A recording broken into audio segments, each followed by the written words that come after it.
నమస్తే, welcome to Bhavat media. Uppal Narapally elevated corridor పేరు ఇప్పుడు రాజకీయంగా పెను దుమారం రేపుతోంది.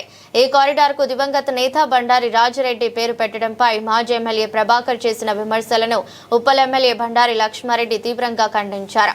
అభివృద్ధికి రాజకీయ రంగు పులుమొద్దంటూ ఘాటుగా స్పందించారు. ఉప్పల్ నియోజకవర్గంలో రాజకీయం ఒక్కసారిగా వేడెక్కింది. బండారి రాజిరెడ్డి పేరును కారిడార్ కు పెట్టడాన్ని వ్యతిరేకిస్తున్న బీజేపీ నేతలపై ఎమ్మెల్యే బండారి లక్ష్మారెడ్డి నిప్పులు చెరిగారు. రాజిరెడ్డి అంటే కేవలం ఒక పేరు కాదని, అదొక సేవ చరిత్రని ఆయన పేర్కొన్నారు. ప్రజల కోరిక మేరకే ముఖ్యమంత్రి రేవంత్ రెడ్డి నిర్ణయం తీసుకున్నారని, దీన్ని వ్యతిరేకించడం అంటే ప్రజల మనోభావాలను అవమానించడమేనని మండిపడ్డారు. ఇక విమర్శలు చేస్తున్న మాజీ ఎమ్మెల్యే ప్రభాకర్ ను ఉద్దేశించి లక్ష్మారెడ్డి సంచలన వ్యాఖ్యలు చేశారు. అందరూ మౌనంగా ఉన్నప్పుడు ఒకరే వ్యతిరేకించడం వెనుక ఉన్న మతలబు ఏంటని ప్రశ్నించారు. పార్కులు కబ్జా చేసే చరిత్ర తనది కాదని, స్వచ్ఛమైన రాజకీయాలు చేస్తానని గట్టిగా హెచ్చరించారు. మరోవైపు కాఫ్రా పరిధిలో సుమారు 150 కోట్ల రూపాయల CRMP నిధులతో రోడ్ల అభివృద్ధి పనులకు ఎమ్మెల్యే శంకుస్థాపన చేశారు. మంత్రి గారితో మాట్లాడి ప్రత్యేకంగా నిధులు తీసుకువచ్చామని, అధికారంలో ఉన్నా లేకపోయినా నియోజకవర్గ అభివృద్ధి తన లక్ష్యమని లక్ష్మారెడ్డి స్పష్టం చేశారు. ఈరోజు కాఫ్రాలో సుమారు 1 కోటి రూపాయలతోటి రోడ్డు, డ్రైన్స్ ఇవన్నీ ఇనాగ్రేషన్ చేయడం జరుగుతూ ఉంది. అలాగనే మీ అందరికి కూడా తెలుసు, లాస్ట్ 2 ఏళ్ల సంధి CRMP వర్కులు రావడం లేకుండే 2.5 years అయిపోయింది. దాన్ని అసెంబ్లీలో మన శ్రీధర్ బాబు గారిని కలవడం జరిగింది, సీఎం కలవడం జరిగింది. అన్నీ జరిగితే అన్నీ కలిస్తే ఈరోజు అంటే నిన్న సుమారు ఉప్పల్ కాన్స్టిట్యున్సీకి అప్రాక్సిమేట్లీ 150 కోట్లు ఇవ్వడం జరిగింది. అందుగురించనే ఈరోజు అందరు రిపోర్టర్లు అందరికి ఒక మెసేజ్ చెప్దామని. ఎందుకంటే చాలా పెద్ద ఎత్తున అంటే 2.5 years నుంచి ఆగిన దాన్ని తీసుకురావడం జరిగింది. అంటే నేను 4 సార్లు తిరిగి నేను ఎక్కడన్నా పోయి తీసుకురాగలుగుతా. నేను అట్లే మీకు తెలుసు 4 చెరువులు రావడం జరిగింది. కాప్రా, అలాగనే నాచారం, నా HMT చెరువు, అట్లనే పోతే రామంతపూర్ పెద్ద చెరువు, అలాగనే నల్ల చెరువు, ఉప్పల్ది కూడా. ఇవన్నీ కూడా స్టెప్ బై స్టెప్ అందరి దగ్గర తిరుక్కుంటా అన్ని వర్కులు కూడా అందరినీ బతిలాడి కాలు చేతులు మొక్కి తీసుకురావడం జరుగుతూ ఉంది. ఎందుకంటే నేను ఆపోజిషన్ పార్టీలో ఉన్నా కాబట్టి నాకు అదొక ప్రాబ్లం అవుతా ఉంది. దానికి తోడు ఏంటంటే మా బ్రదరు, మా ఫ్యామిలీ అంతా 50 ఏళ్ళు కాంగ్రెస్ పార్టీలు ఉండే. దాని తర్వాత నేను ఇక్కడ రావడం జరిగింది 18లో. దాని తర్వాత 23లో నాకు టికెట్ ఇవ్వడం జరిగింది బీఆర్ఎస్ పార్టీ, కేసీఆర్ గారు. దీని తర్వాత గెలిచినాక కూడా నాకు ఆ పాత సంబంధాలు వాళ్ళందరితో ఉన్నాయి కాబట్టి వాళ్ళందరూ దండం పెట్టుకుని అయ్యాప అని చెప్పి తీసుకురావడం జరుగుతూ ఉంది. కానీ ఇవన్నీ అంటే సుమారు ఇవన్నీ కలిపితే కూడా 400-500 కోట్ల వర్కులు తీసుకురావడం జరిగింది. ఏది GHMC కానీ, లేకపోతే CRMP వర్కులే కానీ, చెరువులే కానీ, ఇట్లాంటి అన్ని కూడా అంటే డ్రైన్స్ ఇట్లాంటి అన్ని కూడా నేను ప్రతి చోట కూడా నేను ఇక్కడి నుంచి పోతే అంటే మనకి ఏదన్నా పనులు ఉంటే కాన్స్టిట్యున్సీ తప్పితే నేను అన్ని ఆఫీసులు తిరుగుతూ ఉంటాను. ఎవరు కూడా నేను ఆఫీసులకు పోతే ఆఫీసర్లు అంటారు నీకు కూడా శాలరీ ఇవ్వాల్సి వస్తట్టుంది మాకు అని అంటా ఉన్నారు. అంటే నేను అంతగానం తిరుగుతూ ఉన్నాను నేను. కాబట్టి దయచేసి ఏంటంటే మా అందరూ అంటే వేరే రకంగా మాట్లాడుతూ ఉన్నారు. కాబట్టి దయచేసి మీరు ఎవరు పనులు తెచ్చినా నేనేం ఎక్కడ ఆబ్జెక్ట్ చేయ. నేను అందరినీ సీఎం గారిని రిక్వెస్ట్ చేస్తా, మంత్రులను రిక్వెస్ట్ చేస్తా, అందరి దగ్గరికి పోతా నేను. అట్లే పోతే ఎవరు పని చేస్తారంటే బీజేపీ వాళ్ళు ఉన్నారు అనుకో, వాళ్ళ దగ్గర కూడా పోతా నేను.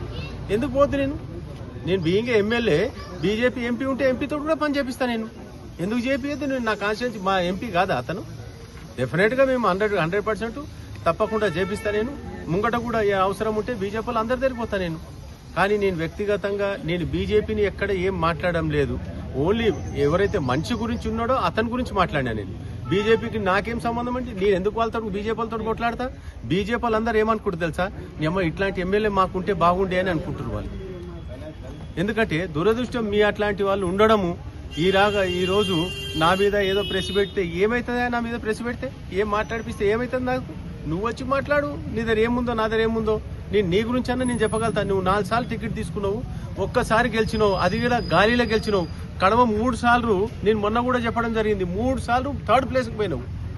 నువ్వు మీ కార్పొరేటర్లు అడుగు చెప్తారు ఏ రకంగా పార్టీ పైసలు తీసుకొని ఏ రకంగా ఏం చేసినావో. నీకు దమ్ముంటే నేను కూడా రెడీ ఉన్నా. నువ్వు ఏడంటే ఆడ చర్చ. యాక్చువల్గా నీ గురించి నేను మాట్లాడొద్దు, ఎందుకంటే నా స్థాయి తగ్గుతుంది. ఎందుకంటే ఒక చిన్న బ్రిడ్జికు వాజ్పేయి గారు పేరు పెట్టాలంటారు. ఏం తెలియదా నీకు? పెద్ద రాజీవ్ రహదారి ఎవరు పేరు పెట్టిండ్రు? అది 800 కిలోమీటర్లు. అట్లాంటివి అడుగు. పెద్ద 500 కిలోమీటర్లు, 600 కిలోమీటర్లు రోడ్లు అడుగు. నిన్ను ఎవరు? నీ గవర్నమెంట్ ఉంది, బీజేపీ గవర్నమెంట్ ఉంది, మరి ఎందుకో పేర్లు పెట్టవు నువ్వు. నీకు నేను తెచ్చిన అంటున్నావు బ్రిడ్జు నువ్వు తెస్తే ఎందుకు కంప్లీట్ అయితే లేదా? ఎన్నిసార్లు తిరిగినావు నువ్వు? నేను ఎన్నిసార్లు తిరిగాను? నేను ఎమ్మెల్యే అయినాక ఇప్పటికి 3 సార్లు మంత్రి దగ్గర తీసుకొచ్చిన. నేను 3 సార్లు మంత్రిని తీసుకొచ్చిన అంటే నేను ఎన్నిసార్లు వాళ్ళ ఆఫీసులో ఎంబడి తిరిగిండొచ్చు? మంత్రి గారి దగ్గర కానీ ఆఫీసర్ల దగ్గర 50 సార్లు తిరిగిండొచ్చు. ఈ రోడ్డు కావాలి, ఈ బ్రిడ్జ్ కావాలని.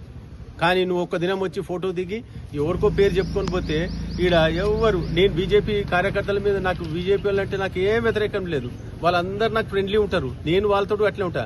నేను ఇండివిజువల్గా నీ గురించి మాట్లాడుతున్నా, నాకేమి వేరే ఉద్దేశం లేదు నాకు. ఎందుకంటున్నా అంటే బీజేపీ వాల్యూ తగ్గియకండి, వాజ్పేయి గారిది వాల్యూ తగ్గియద్దు. ఎందుకంటే ఆయన మేమందరం కూడా రెస్పెక్ట్ ఇస్తాం వాజ్పేయి గారు అంటే. అంత పెద్ద పేరున్న పేరు అతనికి చిన్న బ్రిడ్జ్ పేరు పెడతావా? గిదా నువ్వు చేసే పని. కాబట్టి దయచేసి పెద్ద వరంగల్ రోడ్డు పెట్టండి, ఇంకా వేరే ఏమేమి రోడ్లు ఖాళీ ఉన్నాయో అవన్నీ పెట్టండి. ఇప్పుడు ఔటర్ రింగ్ రోడ్ వస్తుంది, దానికి పెట్టండి పేరు. మేమే ఫండ్స్ ఇస్తా అంటున్నాం, పెట్టండి. ఎవరొద్దంటారు వాజ్పేయి గారి పేరు పెట్టొద్దా? నేను కూడా లెటర్ రాసిస్తా, నేను కూడా చెప్తా. నేనే కాదు, మా వాళ్ళందరినీ ఇంకెవరెవరు కావాలంటే వాళ్ళందరి లెటర్లు తీసుకొచ్చి తిరిగి ఇస్తా. నేను వాజ్పేయి గారి పేరు పెడతా అంటే అంతకంటే సంతోషం ఏం కావాలి మాకు? మా ప్రైమ్ మినిస్టర్ ఉండి మేము వాళ్ళ పేర్లు ఎక్కడ మేము నో అని చెప్పాం. ఈడ కూడా మా అన్న పేరు ఎందుకు పెట్టిండు? సీఎం గారు ఆయన ఇంట్రెస్ట్ తీసుకొని 50 ఏళ్ల సంది కాంగ్రెస్ పార్టీలో ఉన్నారు. మా అమ్మ ఒక గ్రామ పంచాయతీ మెంబర్గా ఉండి, మేము ఆమె 2 ఎమ్మెల్యేలు ఉన్నారు. మా అన్న మున్సిపల్ చైర్మన్ ఉండే, టీటీడీ బోర్డు మెంబర్ ఉండే. అంటే మా అన్న ఎంత సర్వీస్ చేస్తే ఆడ ఆ పేరు వచ్చింది. ఇంటెలిజెన్స్ రిపోర్ట్ తీసుకోకుండానే, ఏం తీసుకోకుండా సీఎం గారు అంత ఈజీగా పెట్టాడు. అందుగురించే సీఎం గారు కూడా మేము కంగ్రాచులేషన్స్ ఎందుకు చెప్పినా, మేము వేరే పార్టీ ఉండి, ఆపోజిషన్ పార్టీ ఉండి కూడా మేము థ్యాంక్స్ చెప్పినాం. సార్ మీరు మాకు చేసినందుకు మేము మేలు మర్చిపోలేమని చెప్పిన.